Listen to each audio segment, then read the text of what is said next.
What's up, basketball fans? Welcome to the Verdad Report. It's time to talk about the Toronto Raptors. So I'm going to be talking about the Raptors and three free agents they can target. I'm also going to be going at the end of the video and talking about a potential replacement for not only Fred VanVleet, but in case Jakob Poeltl leaves as well. I'm going to be giving you one replacement for both of those guys as well. So if you're ready to watch this video, make sure to hit the subscribe button. And with that being said, let's get right into today's video. As you guys know, I do like to give out shout outs on my channel, and the shout out for today's video goes out to Jerome Campbell. So Jerome, thank you so much for supporting this channel. To your likes and comments, it is very much appreciated. Now let's get on to player number one here, and this is a player I've liked for several years. Now, this is actually a surprise player because the Minnesota Timberwolves have actually declined his team option, and he actually, Taurean Prince, this is found out via Adrian Wojnarowski, and he tweeted about this. This is a player I like for several reasons. Taking a look at his bio here, just to kind of give you a little bit of a background, he's 6'7", 218 pounds. He's listed as a power forward / small forward. I think he has the capability of playing the shooting guard position. I've seen the way he defends. He's very agile. He's able to move quite, he's able to move quite well for someone who's listed at 6'7". I've seen him guard shooting guard. So if you want at times not to play him there for the full season, but at times you could even have him on small forwards, or excuse me, shooting guards as well. Now, this obviously bodes well for the Raptors, who are, going in with a lot of switchable defenders. But one thing Taurean Prince does really well, what the Raptors desperately need, is his three-point shooting. Now, take a look at his three-point shooting the last 3 seasons. 41% from the three, 37% from the three, and 38% from the three-point line. Now, he doesn't shoot a high volume of threes, which is fine because he's a very intelligent player who moves the ball well. He also moves without the ball fairly well. He's a good team player. Doesn't seem like he's causing any locker room issues, so I think that fits in with the Raptors well. And also because when you look at him, he's 29 years old. And when you think of the Toronto Raptors, they have a handful of guys that are not only young, but also need development. And I think he could be a good mentor to some of the younger players.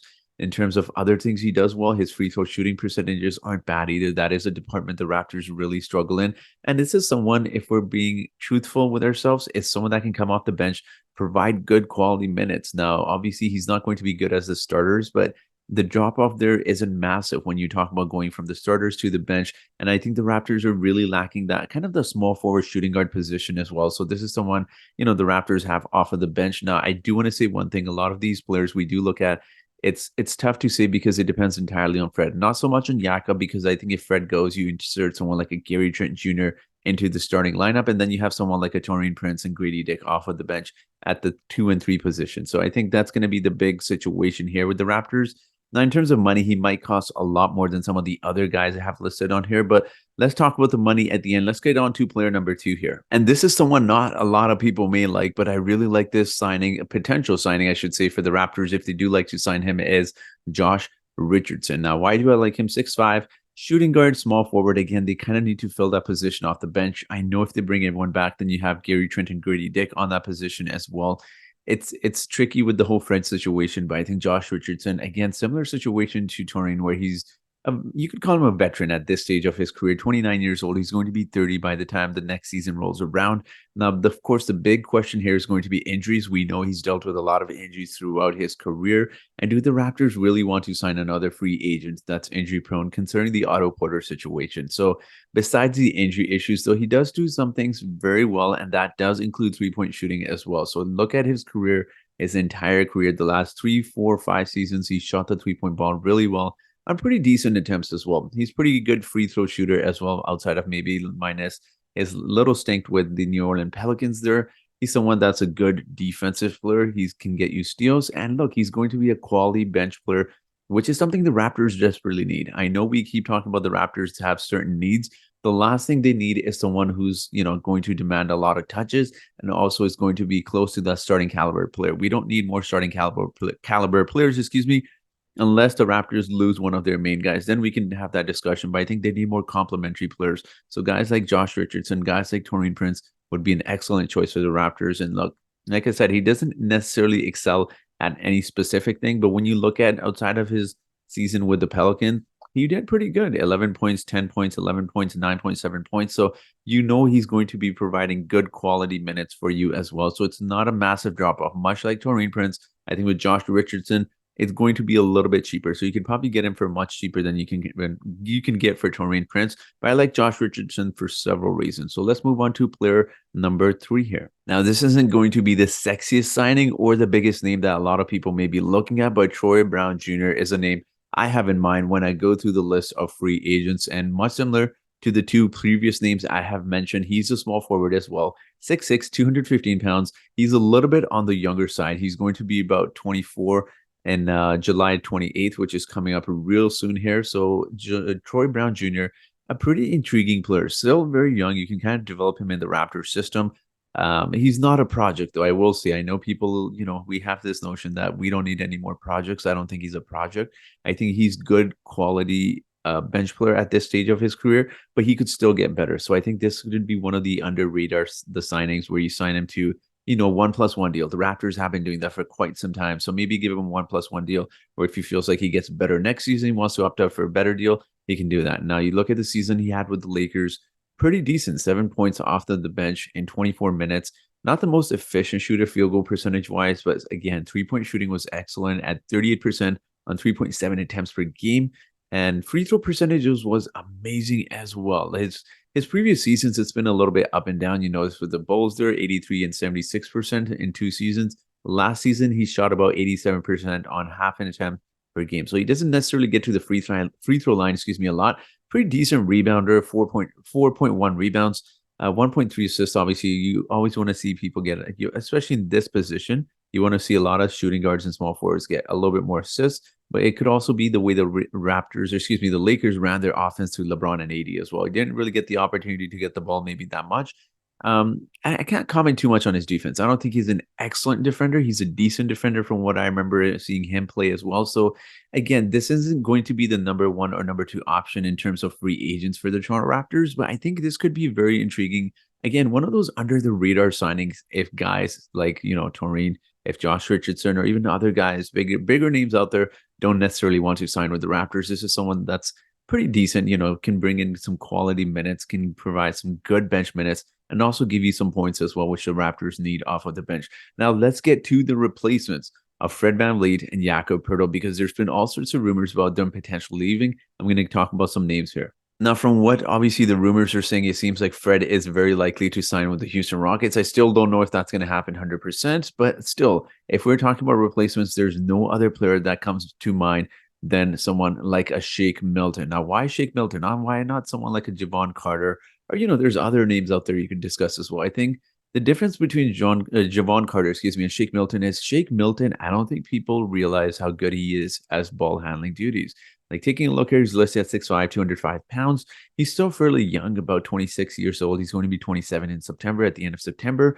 But one thing I've noticed while watching the 76ers many years back was he was given the point guard duties, and he's got good size at 6'5", and he was doing a really good job there. The reason he didn't continue to get ball handling duties was because they wanted to run the offense through Joel Embiid, and also because Ben Simmons was there as well. Now, we know the 76ers do have James Harden as well. So again, he doesn't really get the opportunity there, and I'm not saying he's going to be someone that can fill in the shoes of Fred VanVleet or even become a starting caliber point guard. But if you are to replace Fred VanVleet, this is someone that can provide really good, and I don't just mean quality minutes. I think this could be someone that you sign to a cheap deal, 2-year deal, maybe pay him, I don't know what's a reasonable, maybe $46 million for each season. He can come in, provide really good minutes for you, and he's going to be a good complementary player to guys like Scotty, Pascal, OG, Gary Trent Jr. as well. So as you see there, 8.4 points in his last season with the 76ers.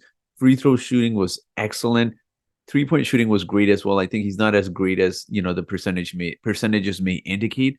But still, again, that field goal percentage was excellent at 47%. That's what you want to see as well. So, and that one season I was talking about, as you see, there was a few seasons ago where he had 3.1 assists, 13 points as well. So that's the season I'm talking about. I think Shake Milton, he's a proven ball handler, but he's also a really smart player. When he has the ball in his hands, he's able to facilitate offense a lot better than I think most people realize. And he would be a very, very amazing signing for the Raptors if they lose Fred VanVleet. Now, obviously, the question is, you can't really sign a lot of these guys if Fred returns, because then your bench is kind of filled out with Gary and Grady Dick and some of the other guys that you want to give minutes to, like Malachi Flynn, Delano Banton as well. So I think that's where it gets tricky when you talk about signing, shooting guards.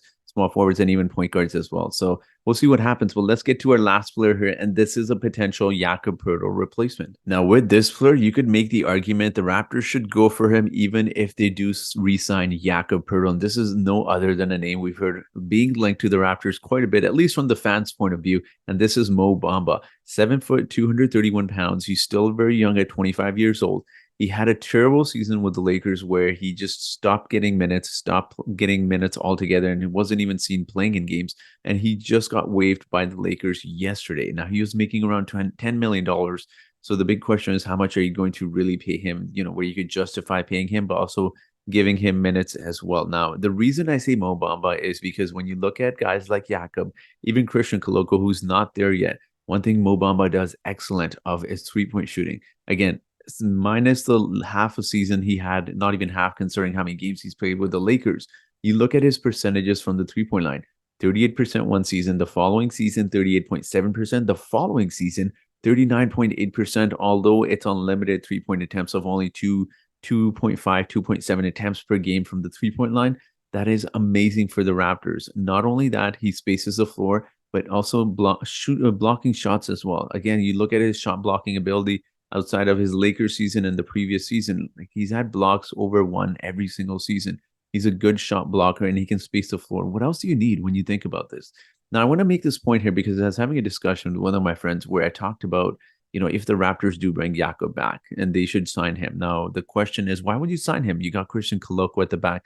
I think the thing with a lot of big men, and particularly going into second season, is Christian Koloko may just struggle. You know what? He may struggle and he may not necessarily provide the minutes or the type of quality minutes that a lot of fans expect him to bring. So that's going to be the big thing. And it's always nice to have a backup center who's been in the NBA just in case if Jakob Poeltl goes down with an injury. Are you starting Christian Koloko at that point? Are you going centerless again and asking one of Scotty or OG to be the center? So, and I think signing someone like a Mo Bamba just gives you different options. And it's always nice to have different options in modern NBA because we know Jakob can't space the floor, but Mo Bamba can. So you can go with different lineups. So anytime you have a big man that is not only able to space the floor, which takes out the opposing center out of the paint and allows guys like Pascal and Scotty to work in the paint, which would be excellent. So again, he's still a young player.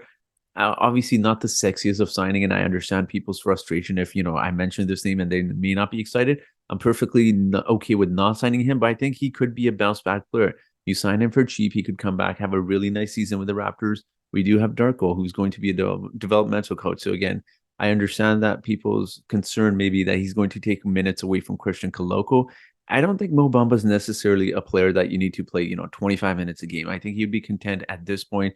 He's obviously clearly not getting minutes or playing time at all. Just giving him 10, 15 minutes and then giving Christian Koloko some runs as well. So I still think Christian Koloko is going to see some time in the G League as well. So it's just nice to have that backup insurance. But I'm very curious to hear what your thoughts are about this and what free agent you like to see with the Raptors. So let me know your thoughts in the comment section below. And as always, I do have a trivia question for you today. And that trivia question is, who is the oldest player in free agency? Is it A. Goran Dragic? Is it B. Brook Lopez? Is it C. Andre Iguodala? Or is it D. George Hill? So whoever answers this trivia question correctly first in the comment section gets a shout out in my next video. So that will be it for today's video.